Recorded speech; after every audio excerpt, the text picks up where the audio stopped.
I didn't know anything. I had never been back there. I knew nothing. Michelle's fine. I appreciate you asking about her. She was kind of... And he taped it, and I pulled the tape, and he taped it. I made a little attempt. So we were home, and we were cooking dinner, and it had to be about 7 or 7:30, and we get a knock at the back door. Because I didn't accept the plea because I wasn't gonna sign my life away for something I didn't do. He actually indicated that he believed she was in Mississippi. Everything from here on out is on the record. You were there when she died. Amelia's story matches Josh's almost exactly. Okay, you don't want something to bite you in the behind if you know something. Oh, no. Okay?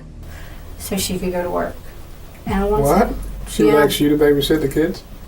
If you tell me to say that there are pink elephants flying around this room, I will tell them that.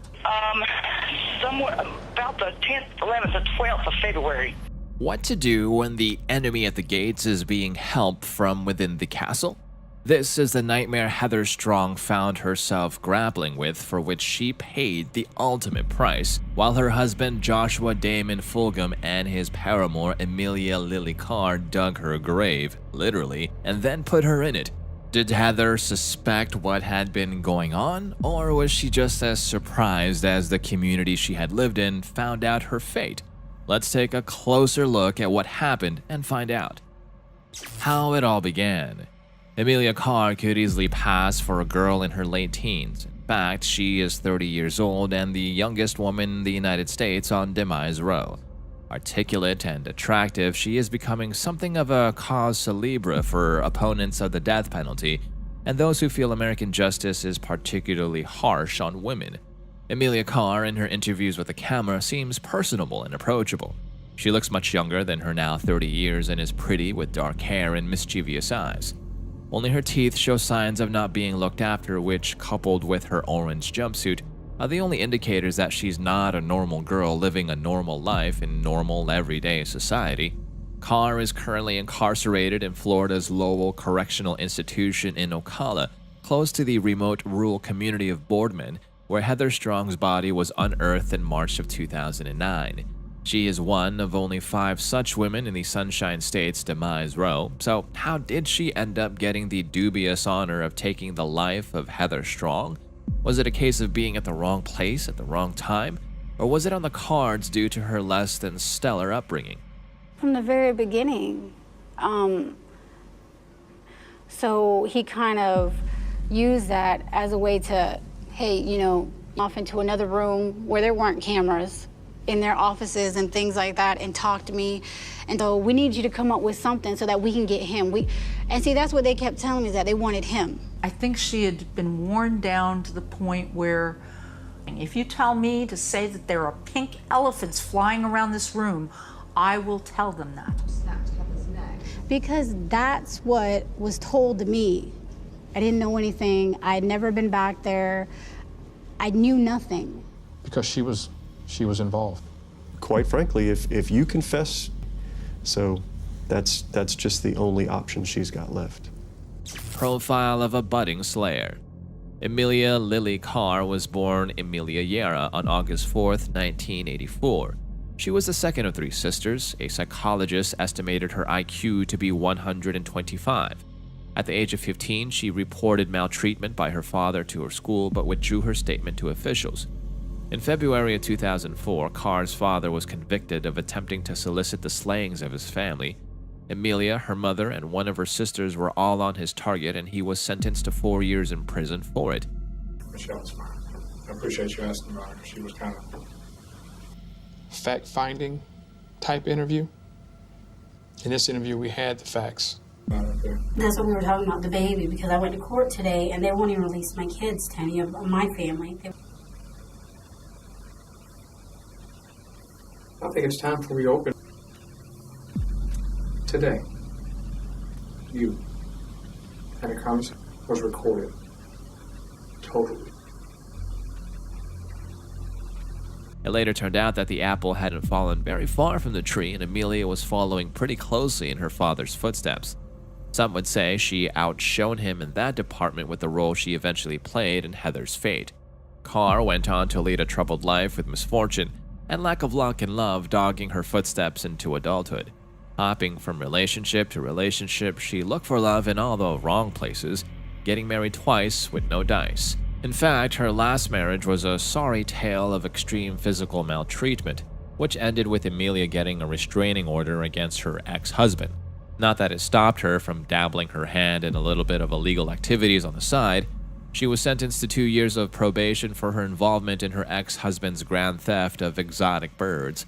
Carr had 3 children at the time, one of them with her ex-boyfriend, Jamie Akome. To being there. Tell me what happened. To killing someone. No, I admitted to it. That's everything in there. Everything is on the Everything from record. here on out is on the record. You were there when she died.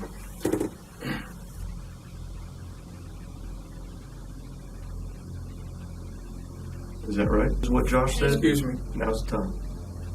Don't give us that respect. Don't nod. Is that right? I'm not talking to you in sign language. I know. I'm talking to you person to person. A lethal love triangle.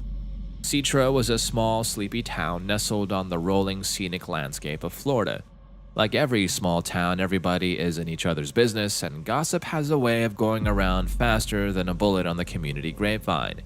It was common knowledge that before Heather Strong married her husband Josh, he was involved in a torrid relationship with Emilia as her live-in boyfriend. Heather had lived a difficult life which had only gotten worse when she became involved with Joshua Fulgham and Emilia Carr. While Emilia was daydreaming of walking down the aisle on the arm of that gentle man, he was busy whispering sweet nothings in the ear of Heather. Heather and Joshua had an on-again, off-again relationship. Heather Strong began dating Joshua Fulgham back when she was only 15 years old. Joshua was 22 at the time. The two had a very tumultuous relationship. They reportedly fought constantly and were often breaking up and getting back together. With Josh when Heather took her last breath. Emilia's story matches Josh's almost exactly and puts the act on Josh, saying that he's the one that suffocated her. How far back do you? And he taped it. And I pulled the tape, and he taped it. I made a little attempt once or twice, and I Once, couldn't. How many times do you think you tried? But you tried to snap her neck because you wanted it to be. So that I just stepped back, and he took over. But both of you guys were there. So if Josh sat on her lap or if Amelia sat on her lap, they both could have stopped this. Over the years, Heather and Joshua had 2 children together. In 2003, they decided to move from Mississippi to Marion County, Florida. The fights continued there, as did the repeated patterns of breaking up and reconciling. In June 2008, 26-year-old Heather seemed to finally put her foot down. During one of the couple's many separations, Heather and her children moved in with her friend Benjamin McCullum. After a few weeks of staying there, Heather and Benjamin became intimate. Joshua was furious about Heather's new relationship, even though he, too, had begun a new relationship with 26-year-old Emilia Carr. Ben McCullum, a mechanic in McIntosh whom Strong had been dating, later relayed to authorities that Fulgham once called his house an automobile shop, threatening to slay both him and Heather and burn his shop. In November of 2008, Carr became engaged to Joshua Fulgham. Over the next 6 months, Joshua continued to harass both Heather and her new boyfriend, Benjamin. He reportedly threatened them both with a firearm on numerous occasions. Heather's friends stated that Heather was very happy in her new relationship with Benjamin and seemed to be in a good place in life. Her friends were quite surprised when Heather ultimately decided to reconcile with Joshua in December of 2008. At that point, Joshua told Emilia that their relationship was over and that she had to move out, despite the fact that she was pregnant with Joshua's child. Joshua and Heather ended up marrying on December 26, 2008. So, what were Carr's feelings about it? Carr's mother said in a deposition that she just couldn't believe it and she was hurt. Here, he proposed to her, bought the ring for her, and in December, he came back and took it and married Heather. The victim's cousin, though, is less charitable. She said the marriage was a ruse, all part of a plot to deceive Heather Strong so Carr and Fulgham could slay her. While we might be confused about who was playing which role in this love triangle, one thing is for sure, which is that Joshua's about-face was the ultimate betrayal, and Amelia Carr was too much of a manipulator to take it lying down. What would have sent a lesser woman into histrionics merely ignited a flame in Carr to get back what she had lost with time. Hell hath no fury like a woman scorned, and the only way Amelia was going to let bygones be bygones was by getting revenge in kind. To do that, she became the proverbial snake in the grass. According to her family, Amelia maintained contact with the couple and babysat Strong's 2 children. She became the serpent in hell bent upon spoiling the Garden of Eden for her, but Joshua was no Adam. Right from the get-go, Joshua and Heather's relationship was strained. Whether Amelia's sweet yet poisonous venom had anything to do with it is not certain, but things did eventually come to a head for the married couple. It was rumored that at the time of the slaying, Amelia was 8 months pregnant with a child presumed to be Joshua Fulgham's, which seems proof positive that she hadn't thrown in the towel. Heather soon realized that marriage to Joshua was not going to be a bed of roses, and the constant fights between them took a turn for the worse when Joshua became physical in his aggressiveness. Their relationship began seesawing between good days of being able to get along and fighting, which would break out over the smallest things and turn into physical maltreatment. While Heather would take refuge at her parents' home from the mistreatment she was receiving from her husband, she would be forced to go back to him for the sake of her children. It was obvious to the whole community that Heather Strong was stuck in a mistreating relationship, and she had a target on her back put there firmly by her cheating husband. All of this went on until January 2009, when 6 weeks after their marriage, Fulgham was arrested for threatening Strong with a shotgun. By that time, Strong had sought at least 2 domestic violence injunctions against Fulgham. Josh's sister and Josh's family knew that he was involved. He, after he confessed, he told the fact that she didn't get arrested. We asked her if she was willing to help us catch Amelia. The totality of the case with Amelia was riding on her conversation with Michelle, and we needed that directly from her. We drove to a place near Amelia's house so that she can find out actually what we know based off the listening and recording device that we had placed in Michelle's car. Amelia went there to get direction, to find out what was going on, and to make sure that Josh kept his mouth shut. So I want detail. It would be better knowing than not knowing. She had to give a little bit to get that she felt she was going to get a little bit. At that point, we were sitting in the car, and I remember looking over at Spivey, and it was like what we wanted. After we were convinced that we had heard everything we needed to hear for an official interview. Hey, is that chair comfortable for you? As Detective Bowie starts to interview her, he didn't mention to her that we had this recording. Once in September 2008 and again in January of 2009. He went to jail due to his latest stunt, from where Joshua continued to call up Heather and harass her into withdrawing her complaint. While Joshua was in jail, Amelia visited him numerous times, and they ended up rekindling their relationship. Oddly enough, both Amelia and Joshua's mother were on good terms with Heather as well. Amelia and Joshua's mother were fighting to get Joshua released from jail, and they asked Heather to write a letter on Joshua's behalf numerous times. Heather refused. At one point, Amelia grew so angry about Heather's refusal that she pulled Heather's hair and held a knife to her neck. A mutual friend, James Akome, was able to intervene and separate the 2 women. That detail comes from one of the many reports that law officers prepared after Heather's body was found. There is no indication that Strong ever reported the assault to law enforcement. Interestingly, Jamie Akome, one of Carr's ex-boyfriends and father of one of her children, told detectives that Carr wanted Strong, quote, out of the way, because she knew Fulgham would, quote, eventually go back to Heather regardless of what him and Amelia was going through, unquote. Heather and James began dating shortly after the incident and moved in together in late January 2009. Joshua was released from jail a week later. The gloves finally came off, and Carr and Fulgham had already re-established their relationship openly. The marriage was over, leaving Strong free to see someone else. Or was it? There was something much more precious at stake now: Strong and Fulgham's children. The broken marriage set off a vicious legal battle between both exes, and at the center of the storm was the custody of their 2 kids. Shortly after Josh was released from jail, Amelia informed him that Heather had plans to leave the state with their children. On February 15, 2009, Joshua asked his mother to help him compose a letter for Heather to sign that would grant him full custody of their children. Later that afternoon, Joshua's mother said that she saw Joshua and Heather leaving her home together in Joshua's car. When Heather's boyfriend returned to their apartment that evening, he noticed that all of Heather's items were missing from the apartment. He later received a voicemail from Joshua that said that Heather had gotten back together with him. Heather was never been seen or heard from again. She was reported missing by her family members on February 24, 2009. An act most foul. On February 15, 2009, then 26-year-old Heather Strong had disappeared. The dedicated mom and breadwinner of 2 young children never took days off from work. You got a blue one, yeah. She was a single mother raising 2 kids, always showed up for work. And I don't know what was said, I don't think Miss Brenda knows either, but she knows that it upset Heather.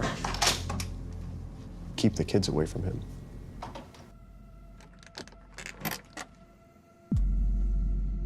I try to pride myself, answers. I'm that person, I'm very, very nosy. I'm not gonna accept whatever statement that they've given me. I'm gonna dig a little bit deeper. That's a criminal. You're white man, I'm sorry. Oh, yeah, I'm just wore out. I get up for him. He actually indicated that he believed she was in Mississippi. And Heather always coming home.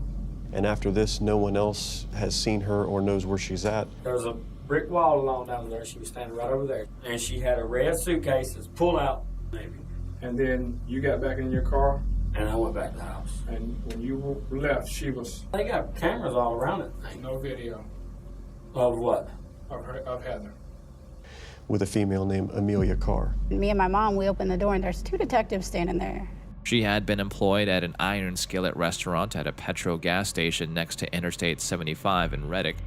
Her friend and co-worker Jennifer Hassenfuel was witness to Heather's commitment to her profession, and when she did not show up for work without leaving word, her employers and co-workers had a niggling feeling that something bad had happened. The situation was taken extremely seriously by Lieutenant Chris Voracek and Sergeant Brian Spivey of Marion County Sheriff's Office when, in a phone call, Heather's mother, Carolyn Spence, insisted that her daughter always spoke to her on the day of her birthday, which had passed a couple of days earlier without her contacting her family. The custody letter.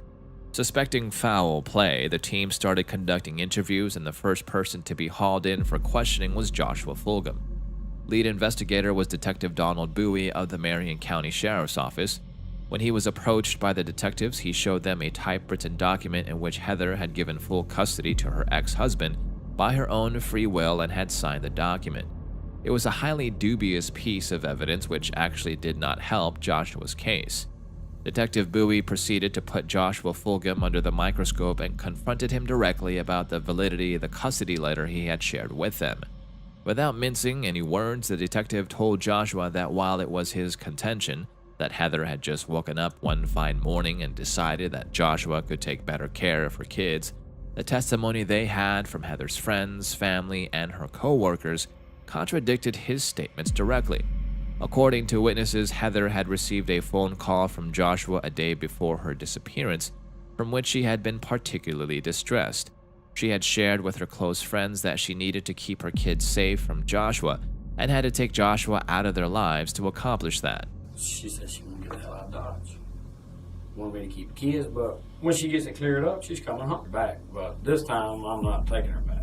Knowing that Josh had picked up Heather and she had read Josh as the last one to see her before she went missing. Now at the Petro, where was she hanging out at?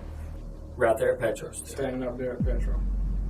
You know there's video at Petro, right? That Petro, on that date, all day, all night. The credit card theft. During his interrogation about Strong's whereabouts, detectives discovered that a man in the coveralls of a local lawn mowing company had used Heather's credit card. They were able to identify him as Heather's ex-husband. Now they knew that Fulgham had illegally used Strong's credit card after Strong went missing. That put Joshua right on the radar of law enforcement. When they confronted Joshua Fulgham about it, he denied ever using Heather's credit card, but once faced with a video footage of him walking up to the ATM and using the card, he had to own up to his lie and his theft. It was a lying that raised the suspicions of the officers, and he knew that his goose was well and truly cooked. Thus, the web of deceit surrounding Heather's fate started unraveling, and the first to pull a thread in his stupidity was Joshua Fulgham. Joshua taking Heather's cards gave a completely new perspective to the motive behind Strong's disappearance. It had always been about the money, and love had nothing to do with it. Faced with a daunting prospect of paying child support for decades to come, Joshua had the primary motive to take Heather's life. The question was Emilia involved in any way? That is why Detective Bowie had both Joshua and Emilia seated in separate rooms and was interrogating them by turns. So we were home and we were cooking dinner, and it had to be about 7 or 7:30, and we get a knock at the back door. I'm in for questioning regarding Heather Strong being missing, and I'm looking around, I'm like, and she would take the kids, and then they would get back together for a little while, and then something would go wrong again, and because at the end of the day, there was no animosity. We would hang out, just girl talk.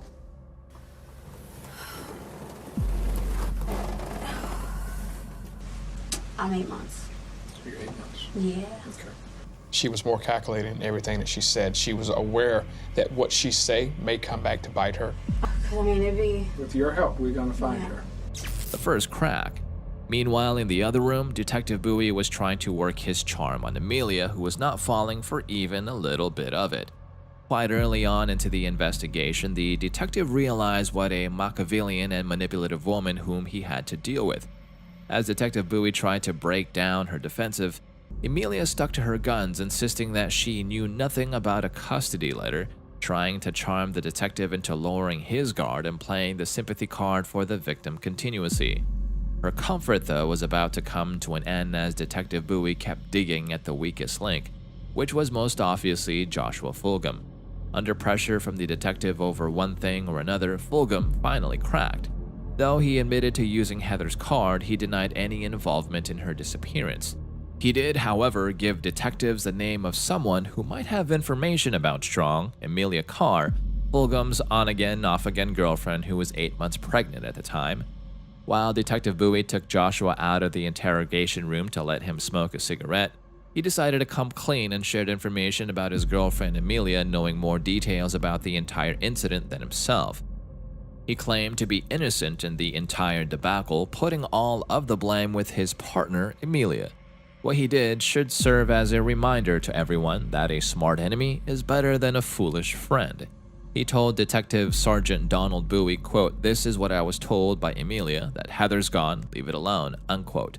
Fulgham claimed that was all he knew about Strong's disappearance. The smart detective had recorded Fulgham's statements and shared the details with Emilia. When Emilia was confronted by her lover's claims, she acted completely astonished, claiming no knowledge of whatever had happened between Heather Strong and Joshua Fulgham. The tide has turned. Detective Bowie said they did not have enough evidence to charge Fulgham with the slaying and instead decided to arrest him for the unlawful use of a credit card. But before he was transported to jail, Fulgham asked Detective Bowie a startling question. Holding out his wallet, Fulgham said, quote, "You let me take this by my mama if I take you to her?" unquote. Detective Bowie promised that if Fulgham took him to where Heather was, he would take his wallet to his mama. The game was up. It was time for Bonnie and Clyde to face the music, but first, Fulgham had to take the police to Heather's grave. He then got into a police vehicle and directed detectives to Carr's home, where he said Strong was located. Downfall was thinking that she was smarter than everybody else, that were as smart or smarter than she was. She still points to blame. Cold-hearted person that she displays. Is that deep down inside of her? She just won't tell the truth. Everybody asks me that. No. And I wish she was here. You know?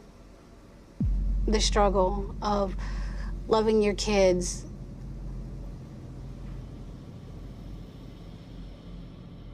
Heather came home.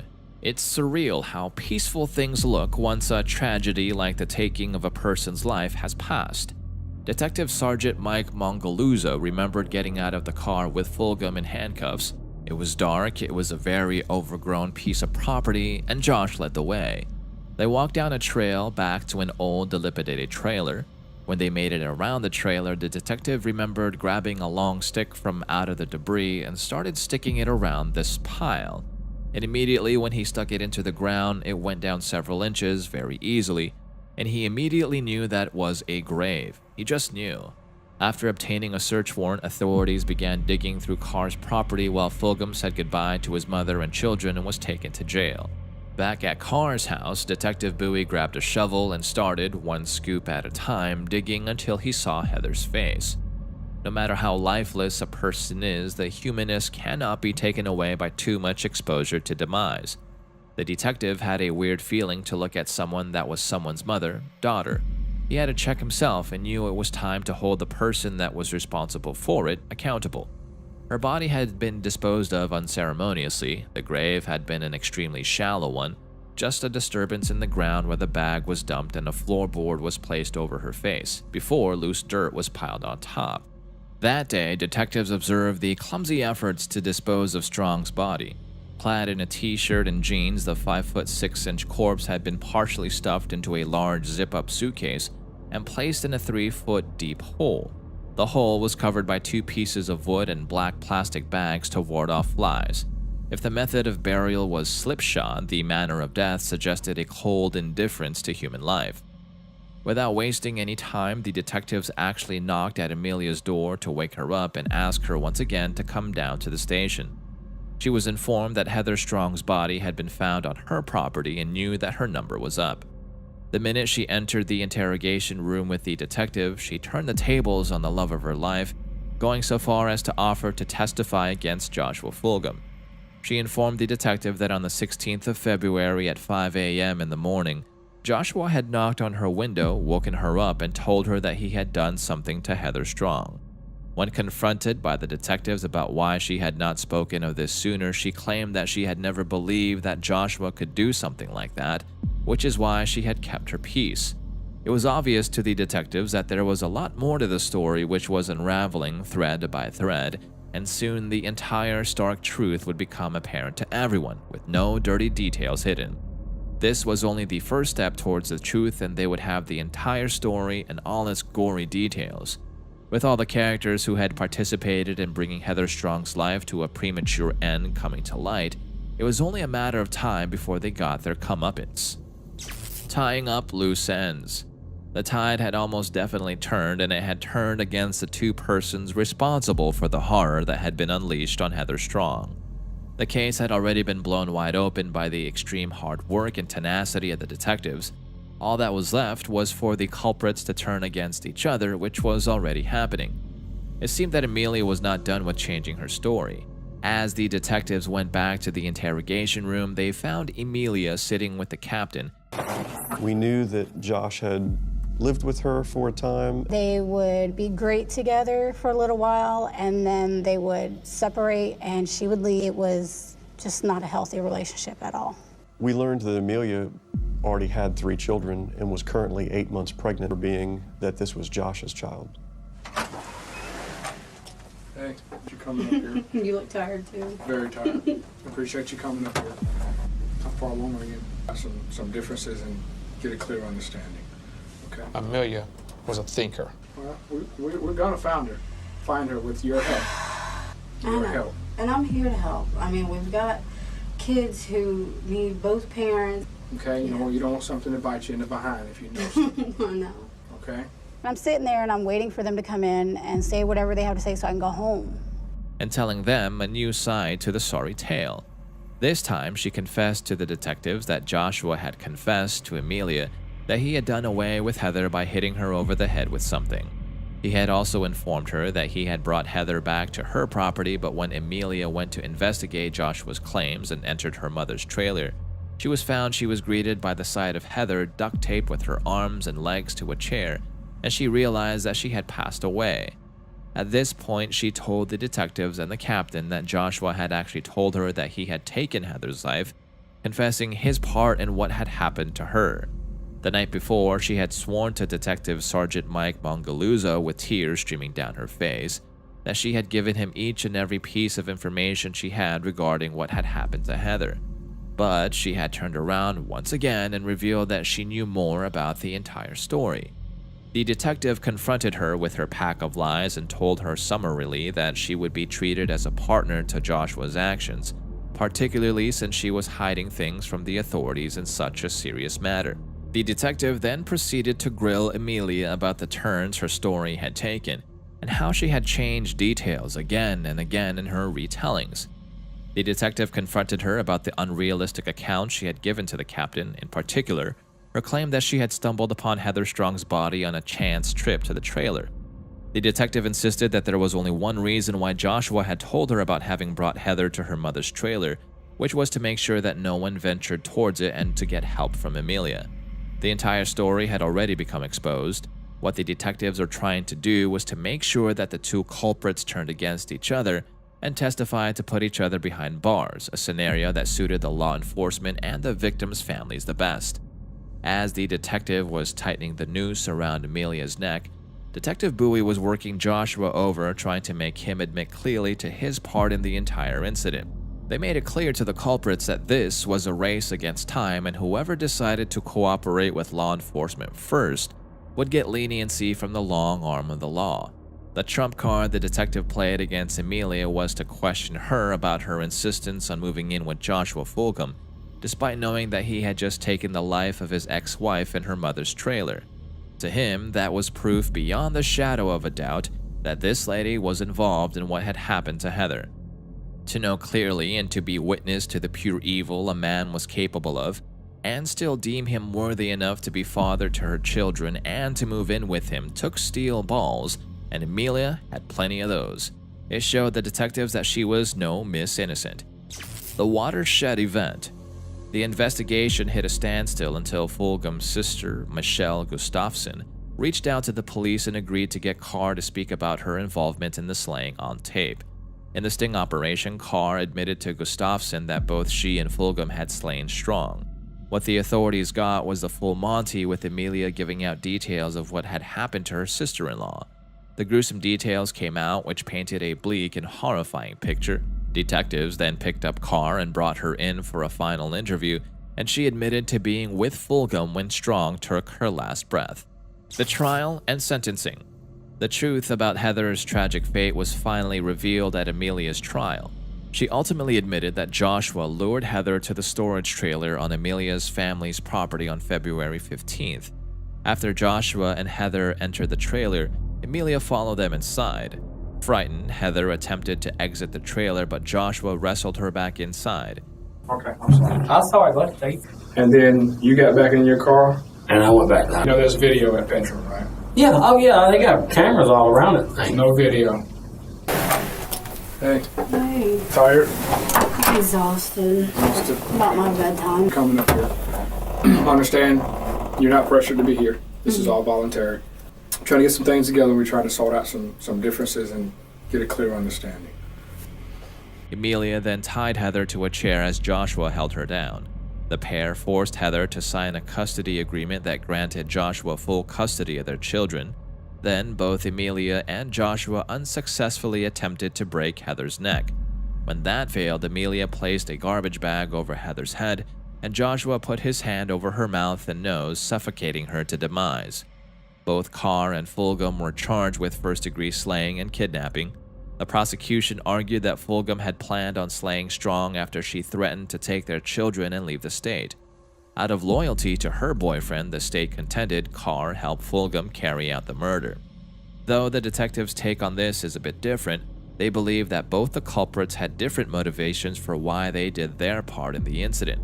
While the motivation for Joshua had been surely one of greed, his concern being not to be held liable to pay financial support for his children's upbringing, to a certain degree, playing some sort of role in his children's lives also figured in.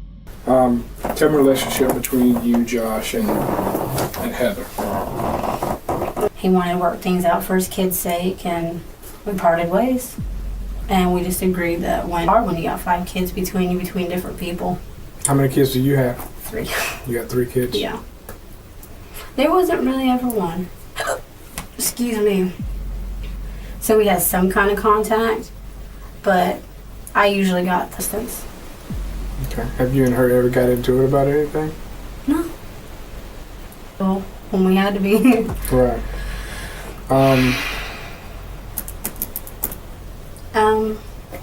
Couple days after he went to jail, so she could go to work. And What? She likes you to babysit the kids? She said, well, Mackenzie really likes you and she loves you and she'd rather you babysit him, so I was there for a feast living. I'm sorry. So you hadn't seen her since, when was the last time you saw her? That night I babysat, which was I don't remember if that was a Thursday or Friday. So that Saturday had to be the 9th or the 10th. Of January? Yeah. Mom won't call, Mom won't make contact, nothing. And I mean, it's messed up. So, I mean, he's gone to the, they was trying to come after me. He told them, he said, look, I don't even know where she's at. I've got the kids right now. It is a tangled up mess. We don't know where she's at. On the other hand, Amelia's first and foremost concern was to remove Heather Strong entirely from the picture of Joshua's life and have him entirely to herself. Amelia Carr and Joshua Fulgham waived their right to a speedy trial in April of 2009. Prosecutor Rock Hooker immediately filed notice of his intent to pursue the demise penalty because of the heinous nature of the crime. In November of 2009, State Circuit Judge Willard Pope declined Amelia Carr's request for a continuance of the trial because of her concerns over the preparedness of defense attorney Candace Hawthorne. A jury found Carr guilty of first-degree slaying and kidnapping after 2.5 hours of deliberations on December 7, 2010.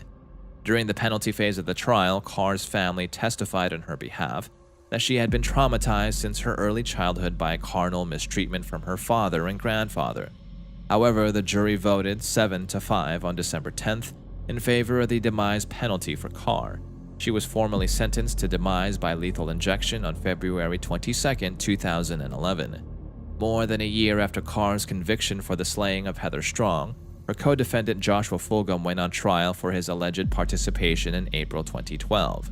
Carr, on death row at the Lowell Correctional Institution Annex, would not testify at the trial.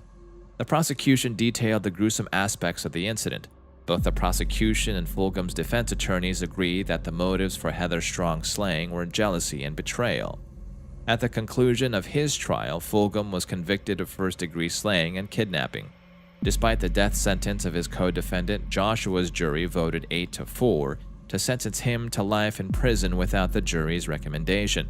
Carr also became the first woman to be sentenced to death in Marion County since the 1992 sentencing of Eileen Wuornos. On May 19, 2017, Amelia Carr was resentenced to life without parole. In 2017, Amelia appealed her sentence and was ultimately resentenced to life without parole. Everyone in prison will tell you they're innocent. A confession beat out of them by law enforcement. They befriend you. They just want to clear this up. They want to clear your name. Yes, I was told prior to trial and the day that the trial began, because I didn't accept the plea because I wasn't gonna sign my life away for something I didn't do. Somewhere about the 10th, 11th, or 12th of February. Just a lot of things growing up. Our children is where we were closer.